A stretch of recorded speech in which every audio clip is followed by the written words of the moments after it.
சாரோடு இணைந்து நாம் பாடுவோம் 559.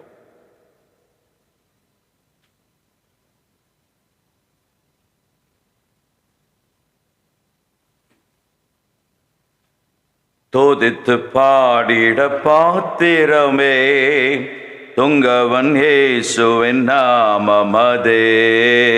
துதித்து பாடிட பாத்திரமே துங்கவன் இயேசுவின் நாமமதே. துதிகளின் மத்தியில் வாசம் செய்யும் தூயனை நேயமாய் சோஸ்தரிப்போமே.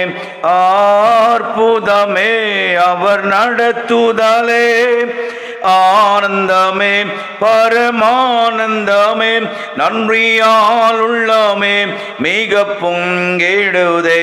நாம் அல்லேலூயா துதி சாற்றிடுவோம், நன்றியால் உள்ளமே மிக பொங்கிடுதே. நாம் அல்லேலூயா துதி சாற்றிடுவோம். கடந்த நாட்களில் கண்மணி போல் கருத்துடன் நம்மை காத்தாரே. கடந்த நாட்களில் கண்மணி போல் கருத்துடன் நம்மை காத்தாரே. கர்த்தரையே நம்பி ஜீவித்திட கிருபையும் மீந்ததால் சோஸ்தரிப்போமே. அற்புதமே அவர் நடத்துதலே, ஆனந்தமே பரமானந்தமே, நன்றியால் உள்ளமே மிக பொங்கிடுதே. நாம் அல்லேலூயா துதி சாற்றிடுவோம், நன்றியால் உள்ளமே மிக பொங்கிடுதே. நாம் அல்லேலூயா துதி சாற்றிடுவோம். அக்கினி ஊடாய் நடந்தாலும் ஆழியில் தண்ணீரை கடந்தாலும், அக்கினி ஊடாய் நடந்தாலும் ஆழியில் தண்ணீரை கடந்தாலும், சோதனையோ மிக பெருகினாலும் ஜெயம் நமக்கீந்ததால் சோஸ்தரிப்போமே. அற்புதமே அவர் நடத்துதலே, ஆனந்தமே பரமானந்தமே, நன்றியால் உள்ளமே மிக பொங்கிடுதே. நாம் அல்லேலூயா துதி சாற்றிடுவோம், நன்றியால் உள்ளமே மிக பொங்கிடுதே. நாம் அல்லேலூயா துதி சாற்றிடுவோம். இந்த வனாந்திர யாத்திரையில் இன்பரம் இயேசு நம்மோடிருப்பார். இந்த வனாந்திர யாத்திரையில் இன்பரம் இயேசு நம்மோடிருப்பார். போகையிலும் நம் வருகையிலும் புகலிடம் மானதால் சோஸ்தரிப்போமே. அற்புதமே அவர் நடத்துதலே, ஆனந்தமே பரமானந்தமே, நன்றியால் உள்ளமே மிக பொங்கிடுதே. நாம் அல்லேலூயா துதி சாற்றிடுவோம், நன்றியால் உள்ளமே மிக பொங்கிடுதே. நாம் அல்லேலூயா துதி சாற்றிடுவோம்.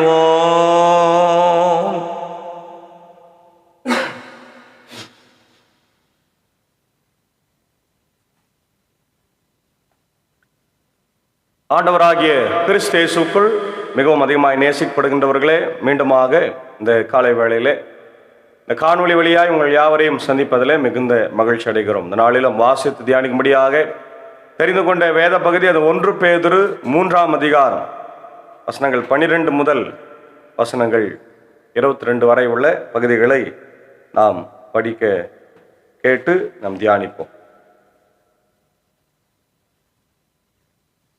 நன்மை செய்வதில் நீங்கள் ஆர்வமுடையவர்களாக இருந்தால் உங்களுக்கு தீமை செய்ய போகிறவர் யார்? நீதியின் பொருட்டு துன்பர வேண்டி இருப்பினும் நீங்கள் பேறு பெற்றவர்களே யாருக்கும் நீங்கள் அஞ்சி நடுங்கவோ மனம் கலங்கவோ வேண்டாம். உங்கள் உள்ளத்தில் கிறிஸ்துவை ஆண்டவராக கொண்டு அவரை தூயவரென போற்றுங்கள். நீங்கள் எதிர்நோக்கி இருப்பதை குறித்து யாராவது விளக்கம் கேட்டால் விடையளிக்க நீங்கள் எப்பொழுதும் ஆயத்தமாயிருங்கள். ஆனால் பணிவோடும் மரியாதையோடும் விடையளியுங்கள். உங்கள் மனச்சான்று குற்றமற்றதாக இருக்கட்டும். அப்பொழுது உங்கள் கிறிஸ்தவ நன்னடத்தை பழிக்கிறவர்கள் உங்களை இழிவாய் பேசியதை குறித்து வெட்கப்படுவார்கள். அன்பான தேவ பிள்ளைகளே, இது கிறிஸ்தவ வாழ்க்கையில நீதியின் நிமித்தம் வரும் துன்பங்கள் தவிர்க்க முடியாதவை. ஆனால் அத்தகைய சூழ்நிலைகளில் கூட ஒரு விசுவாசி எவ்வாறு நடந்து கொள்ள வேண்டும் என்பதை கிறிஸ்துவின் முன்மாதிரியாக இந்த பகுதி விளக்குகிறது. ஒன்று, நீதி நிமித்தம் வரும் துன்பம். 13-14 தான் நம்ம பார்க்கிறோம். நன்மை செய்ய ஆர்வம். நாம் நன்மை செய்கிறவர்களால் தீமை செய்பவன் யார்? ஒருவேளை அப்படி நமக்கு தீமை செய்தாலும் நாம் பாக்கியவான்கள் தான். நீதியின் நிமித்தம் துன்பப்பட்டால் நாம் பாக்கியவான்கள். உலகத்தார் பயப்படுகிற பயத்திற்கு நாம் பயப்பட தேவையில்லை. பயமற்ற வாழ்வு. கர்த்தர் நம்மோடு இருக்கும்போது மனுஷருடைய மிரட்டல்களுக்கு நாம் கலங்க வேண்டியது இல்லை. கிறிஸ்துவை உயர்த்துதல் மற்றும் சாட்சி பகிர்தல், அதான் நம்ம பார்க்குறோம். நாம் துன்பப்படும் போது, கஷ்டப்படும் போது ஒருவர் நம்மளை துன்பப்படுத்துறாருன்னா நீதி நிமித்தமாய் துன்பப்படுகிறவர்கள் பாக்கியவான்கள் என்று மத்தேயு சுவிசேஷம் 5ஆம் அதிகாரத்தில் மலை பிரசங்கத்தில் இயேசு ஆண்டவர் நமக்கு கற்றுக் கொடுத்திருக்கிறார். அதனால நீதி நிமித்தமாய் துன்பப்படுகிறவர்கள் பாக்கியவான்கள். நம்ம அநியாயம் செய்துட்டு, பாவம் செஞ்சுட்டு, அக்கிரமம் செஞ்சுட்டு நம்ம துன்பப்படுறது அது பெரிய விஷயம் இல்லை, இல்லையா? அதாவது இப்போ ஒருத்தர் கொலை செஞ்சுட்டோம், கொலைக்கான தண்டனை ஜட்ஜி தீர்ப்பு கொடுக்குறாரு, அவனுக்கும் தூக்கு தண்டனை கொடுங்கப்பா. அல்லது 14 வருடங்கள் 28 வருடங்கள் சிறையிருப்பு, கடைசி சாகு மாதிரி தூக்கிலிடுங்கள் அப்படின்னெல்லாம் தண்டனை இருக்குது, இல்லையா? அதெல்லாம் பெரிய விஷயம் இல்லை. தப்பு செஞ்சுட்டு, தவறு செஞ்சுட்டு நம் தண்டனை அனுபவிப்பது சாதாரண விஷயம். ஆனால் தவறே செய்யாம கடவுளுக்காக ஊழியம் செய்து, அது சேவை செய்து, மற்ற நன்மை காரியங்களை செய்து நாம் தண்டனை அனுபவித்தால் அதுதான் ஆண்டவருக்குள் வாழுகிற மக்களாக நமக்கு பெருமையாய் இருக்கிறது. இன்னைக்கு நிறைய பேர் நம்ம என்ன எதுக்காக தண்டிக்கப்படுகிறோம்? தவறு செய்யறதுக்காக. உடனே நம்ம அதை ஒரு பெரிய தியாகி மாதிரி நினைத்துக் கொள்கிறோம். அது அல்ல. ஆண்டவராக இயேசு கிறிஸ்துவை முன்மாதிரியாய் நினைத்து கொள்ள வேண்டும். பாவமே அறியாத அவர், பாவத்திற்கு ஆளாகாதவர், எல்லாருக்கும் நன்மை செய்த தேவன் தண்டிக்கப்பட்டார். ஏன்னா நமக்காக, நம்முடைய பாவங்களுக்காக, நம்முடைய அக்கிரமங்களுக்காக, நம்முடைய மீறுதல்களுக்காக அவர் அடிக்கப்பட்டு நொறுக்கப்பட்டு இழுத்து சென்றப்பட்ட ஆட்டுக்குட்டியை போல இருக்கிறார் என்று ஏசாயா தீர்க்கதரிசன புத்தகத்தில் நம்ம படிக்கிறோம், இல்லையா? அதை நம்ம பார்க்கிறோம். உள்ளத்தில் பரிசுத்தம். கர்த்தராகிய கடவுளை உங்கள் இருதயங்களில் பரிசுத்தம் பண்ணுங்கள். Sanctify the Lord in your hearts. பதில் சொல்ல ஆயத்தமாயிருங்கள். நம்ம என்ன யாரு நம்ம இடத்துல என்ன கேள்வி கேட்டாலும் நம்ம சரியான முறையில் பதில் சொல்லு. நம்ம இடத்துல உள்ள நம்பிக்கை குறித்து கேட்கிற எவருக்கும் சாந்தத்தோடும் வணக்கத்தோடும், ஜென்டில்னஸ் அண்ட் ரெஸ்பெக்ட், பதில் சொல்ல எப்போதும் ஆயத்தமா இருக்க வேண்டும். இன்னைக்கு அதிகாரத்தில் இருக்கிற தலைவர்கள் எல்லாம் தன்னிடத்துல வருகிற சாதாரண மக்களை அவங்க எப்படி நடத்துறாங்கன்னு பார்க்கணும்.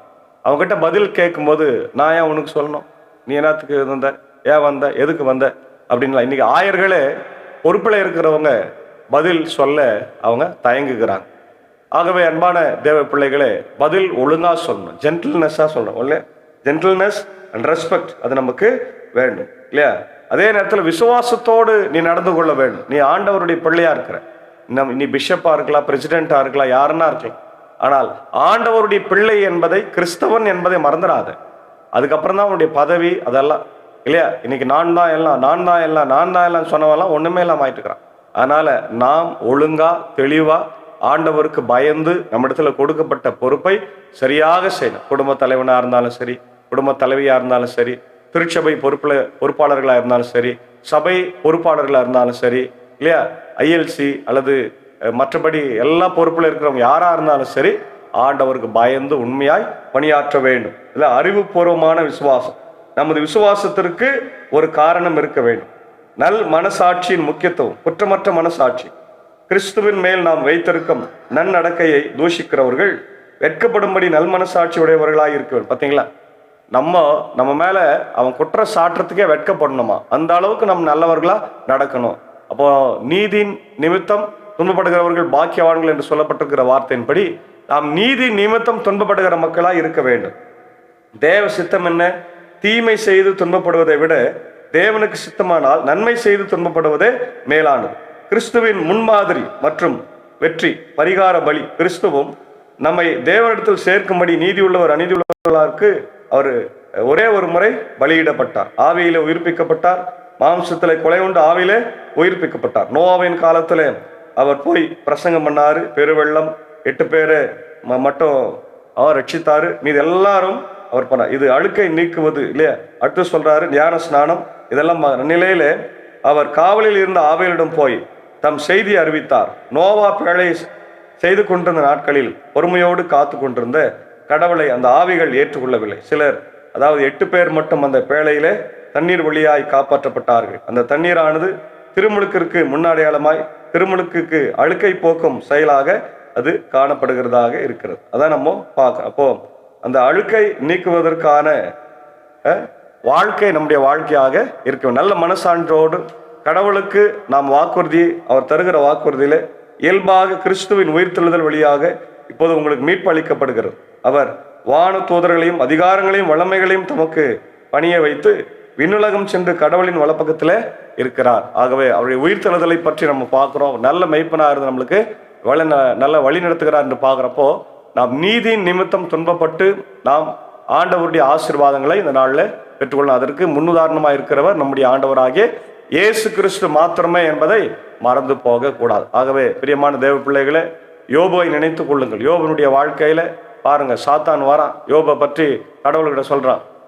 ஆண்டவர் கேட்கிறார், சாத்தானே எங்கிருந்து வருகிறாய்? உலகத்திலிருந்து வருகிறேன். என்னுடைய பக்தனாக யோபுவை நீ பார்த்தாயா? அவன் மேல கண் வைத்தாயான்னு. ஆமா பார்த்தேன். அவனை நீ ஆசீர்வச்சிக்கிற, அவனுடைய இடத்த எல்லாம் சுத்தி நீ வேலி போட்டிருக்கிற, பிள்ளைகளை ஆசீர்வச்சிருக்கிற, அவன் சந்தோஷமாக்குறான். இல்ல அவன் கஷ்டப்பட்டாலும் என்ன விடவே மாட்டான் இல்லையா? அதுக்கப்புறம் பார்க்குறோம், ஆண்டவர் சாத்தான்கிட்ட அவரை ஒப்பு கொடுக்குறாரு. அவன் மேல் கையை வைத்து, கையை மட்டும் வைக்காத அப்படின்றான். இது எல்லாத்தையும் அவன் செய்கிறான். ஒரே நாளில் அவனுடைய சொத்துக்களை இழக்கிறான். 10 பிள்ளைகளை இழக்கிறான். ஆடு மாடு வேலைக்காரிகள் எல்லாத்தையும் இழந்து போகிறான். மனைவி திட்டுறா, இதுக்கு மேலே நீ வாழ்ந்து பிரயோஜனம் செத்து போயிடுன்னு. அப்போ சொல்கிறாரு, பைத்தியக்காரியை போல பேசுகிறாயே, ஆண்டவரிடத்தில் நாம் எல்லாவற்றையும் பெற்றுக்கொண்டோம். ஆண்டவரிடத்திலிருந்து நன்மை பெற்ற நாம் ஏன் தீமையை பெறக்கூடாதுன்னு சொல்லி கர்த்தர் கொடுத்தார், கர்த்தர் எடுத்தார், கர்த்தருடைய நாமத்திற்கு ஸ்தோத்திரம் என்று சொல்லி அவன் நன்றி சொல்லுகிறான். பிற்பாடு ஆண்டவராகிய ஆண்டவர் கர்த்தரிடத்தில் அவன் ஜபிக்கும் போது அவன் சிநேகிதர்களுக்காக, அவன் கஷ்டப்படுகிற போது துன்பப்படுகிற போது கூட தன் சிநேகிதர்களுக்காக ஜபித்தான். ஆண்டவனுடைய சிறையிருப்பை மாற்றி இழந்து போனதை இரட்டத்தனியாய் திருப்பி தந்தார். அல்லேலூயா, பிரைஸ் தி லார்ட், கர்த்தருக்கு ஸ்தோத்திரம். அதனால அன்பான தேவ பிள்ளைகளே, இந்த காலை நேரத்தில் நாமும் கூட நீதி நிமித்தமாய் துன்பப்படுவோம். இன்னைக்கு உலகத்தில் எத்தனையோ மிஷினரிகள், கிறிஸ்தவ திருச்சபையின் ஆயர்கள், விசுவாசிகள் எல்லாம் நீதி நிமித்தம் துன்பப்பட்டு கொண்டே இருக்கிறாங்க. சத்தியத்தை சொல்லுவதற்காக அரெஸ்ட் பண்ணப்பட்டு அவங்க ஜெயிலில் போடப்பட்டிருக்கிறாங்க. அவங்களுக்கு நிறைய தூக்கு தண்டனை. ஸ்டான் சுவாமி என்கின்ற கத்தோலிக்க ஃபாதரியார் ஜார்க்கண்ட் மாநிலத்தில் இருக்கிற அந்த எல்லா பழங்குடி மக்களுக்காய் போராடினார். கடைசியில் இந்த அரசாங்கம் என்ன செய்தது? அவரை சிறையில வைத்து அவர் பார்க்கின்சன் நோயினால் அவதிப்படுகிற போது கூட அவர் ட்ரீட்மெண்ட் தராம அவர் இறந்து போனார் என்று பார்க்க. இன்னைக்கு அநேக மிஷினரிகளை இந்த அரசுகள் துன்புறுத்தி கொண்டுதான் இருக்கிறது. நீதி நிமித்தம் துன்பப்படுகிறவர்கள் பாக்கியவான்கள் என்ற வசனத்தின்படி நாமும் கூட ஆண்டவருக்காக துன்பப்பட்டு ஊழியங்களை செய்து உலகத்தில் வாழ தூய ஆவியானவர் நமக்கு உதவி செய்து காப்பாராக. ஆமேன். ஜெபிப்போம். சர்வ வல்லமையும் மிகுந்த இரக்கமும் கிருபை நிறைந்த நல்ல ஆண்டவரே, காலை வேலைக்காக நன்றி செலுத்துகிறோம். கடந்து போன இரவில் எங்களோடு இருந்து எங்களை காத்தேன்.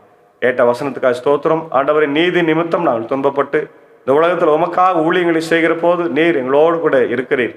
உம்முடைய சாட்சியை நாங்கள் கை கொள்ளும்படியாய் கிருபை தார். நீர் எங்களுக்காக கல்வாரி சிலுவையிலே மரிக்கும் போது உத்தமராய் இருந்தீர். பாவம் அறியாத ஆண்டவராய் இருந்தீர்.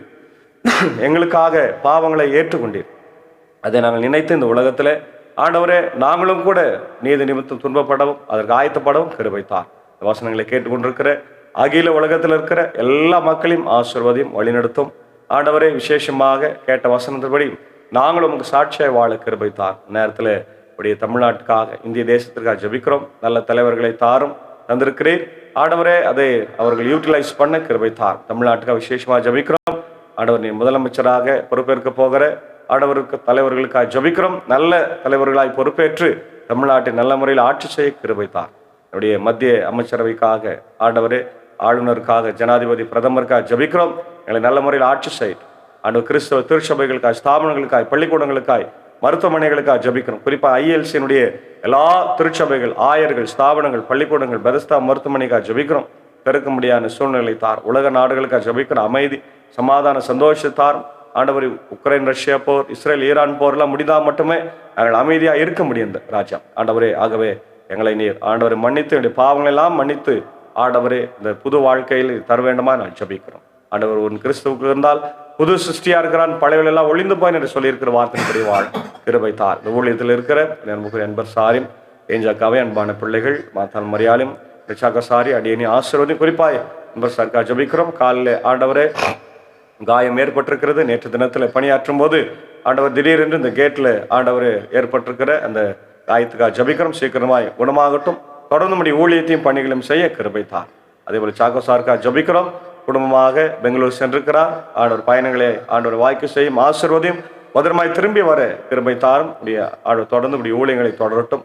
அதே போல ஆண்டவர் அடியனையும் அடியன் பணியாற்றுகிற பாபனப்பள்ளி, மின்னூர், வடகரை, மேல்சானம் திருச்சபைகள், குடும்பங்களை, பிள்ளைகளை ஆசீர்வதிங்க. விபிஎஸ் நடைபெற்று கொண்டிருக்கிறது. பாபனப்பள்ளி முடிந்திருக்கிறது. இதோ அதே போல என்னுடைய அன்புக்குரிய மின்னூர் திருச்சபையும் முடிந்து ஆண்டவர், அதுக்கப்புறம் வடகரை முடிந்து ஆண்டவர் எல்லா திருச்சபைகளும் மிக சிறப்பாக ஊழியங்களை செய்ய கிருபை தார். பொறுப்பாளர்களையும் சபையின் மக்களையும் ஆசீர்வதியும் அடியணி வல்லமை எடுத்து பயன்படுத்தும் மனைவி, பிள்ளைகளை, குடும்பங்களை ஆசீர்வதி. இந்த நாளில் யாரெல்லாம் பலவீனமா சுகவீனமா இருக்கிறாங்களோ, படுக்கலை இருக்கிறாங்களோ எல்லாருக்காக ஜபிக்கிறோம். எல்மாங்குப்பம் தலைவர், டிஎஸ்பி சாருக்காக, எப்படி நிக்சன் ஐயருக்காக, என்னுடைய கனடி டாக்டருடைய அன்பு சோழர் ஆண்டவர் தாமஸ் ஐயாவுக்காக நான் ஜபிக்கிறோம். பலவீனங்களை மாற்றும், நல்ல சுகத்தை தாரும், குணமாக்கும் கர்த்தனான இப்படி பலவீனத்தில் என் பலன் பரிபூரணமாக விளங்கும் என்று சொன்ன ஆண்டவர்களோடு தங்கியிருக்க வேண்டும் என்று கெஞ்சி மன்றாடுகிறோம். ஆண்டவர் நேரத்தில் பிறந்த நாட்களை கொண்டாடி கொண்டிருக்கிற இதோ பிளஸட் ஆம்பூர் என்னுடைய ஆண்டவர் வாட்ஸ்அப் குழுவினுடைய அட்மினிஸ்ட்ரேட்டராக இருக்கின்ற என்னுடைய அன்புக்குரிய அண்ணன் திரு இமானுவேல் தாஸ் அவர்களுக்காக ஜபிக்கிறோம். அவரையும் அன்பு மனைவி, பிள்ளைகள், குடும்பத்தின் மக்கள் ஆசீர்வதியும். ஆண்டவர் வேலூரில் குடும்பத்தோடு வசித்து வருகிறார். ஆண்டவரே தொடர்ந்து அவர் செய்கின்ற பணிகளை ஆண்டவர் கர்த்தர் ஆசீர்வதித்து வழிநடத்தும். இன்னும் ஆண்டவரே நிறைய நாட்கள் ஆண்டவரே உடைய ஊழியங்களை தொடர்ந்து செய்யவும், அநேக வருடங்களாக உடைய ஊழியத்தை செய்யவும் கர்த்தர் கிருபை தார். உலகத்தில் சந்தோஷமாய் சுபிட்சமாய் நல்ல சுக பலத்தோடு வாழ கிருபை தார். அதே போல ஐஎல்சியுடைய பெதஸ்தா மருத்துவமனையில் முன்னாள் அட்மினிஸ்ட்ரேட்டராக இருந்த ஆண்டவர் சாமுவேல் ஐயாவுடைய அன்பு மகன் திரு பாபி சாமுவேல் அவர்களுக்காக ஜபிக்கிறோம். இந்த நாளில் பிறந்த நாளை காணுகிற அவரையும் அன்பு மனைவி, பிள்ளைகள், குடும்பத்தின் மக்கள் யாவரையும் ஆசீர்வதித்து நல்ல சுகபலன் ஜீவனை தந்து வழிநடத்த வேண்டுமா ஜபிக்கிறோம். இன்று போல் என்றும் மகிழ்ச்சி சமாதானத்தோடு வாழ கிருபித்தார். இன்னும் யாரெல்லாம் பிறந்த நாட்களை, திருமண நாட்களை காணுகிறார்களோ எல்லாரையும் ஆசீர்வதிங்க. யாருக்கெல்லாம் இந்த ஜபம் தேவைப்படுவது நான் ஜபிக்கிறோம். இதை பார்க்கிறவர்கள், கேட்கிறவர்கள், அவருடைய உள்ளங்களில், இல்லங்களிலே அமைதி, சமாதான, சந்தோஷம் தங்கி இருக்கட்டும். விடுதலையின் நாயகன் வெற்றி தர வேண்டுமா ஜபிக்கிறோம். குறிப்பாய் இந்த வெயிலின் உஷ்ணத்திற்காக ஜபிக்கிறோம். கடுமையான உஷ்ணம் ராஜா, வெளியே தலை காட்ட முடியாத ஒரு உஷ்ணம். நல்ல மழையை தாரும். கடந்த வாரத்தில் கூட ஒரு நாள் மழையை கொடுத்தேன். இப்பொழுதும் நல்ல மழையை தந்து பூமியை குளிர்விக்க வேண்டுமா நான் ஜபிக்கிறோம். தொடர்ந்து எங்களை காத்தரல வேண்டுமா நான் ஜபிக்கிறோம். அதனால ஆண்டவர் இந்த வார்த்தைகளை கேட்கின்ற, இதை எல்லாருக்கும் ஷேர் பண்ற ஒவ்வொருவருக்காக ஜபிக்கிறோம். கர்த்தர் ஒவ்வொருவரையும் ஆசீர்வதித்து வழி நடத்தும். இறை மைந்தன் இயேசுவின் மூலம் ஜபிக்கிறோம் நல்ல பிதாவே, ஆமென். எல்லா வல்ல தந்தை, மகன், தூய ஆவியின் ஆசிகள் நம்முடையவரோடு கொடுப்பதாக. ஆமென். God plus.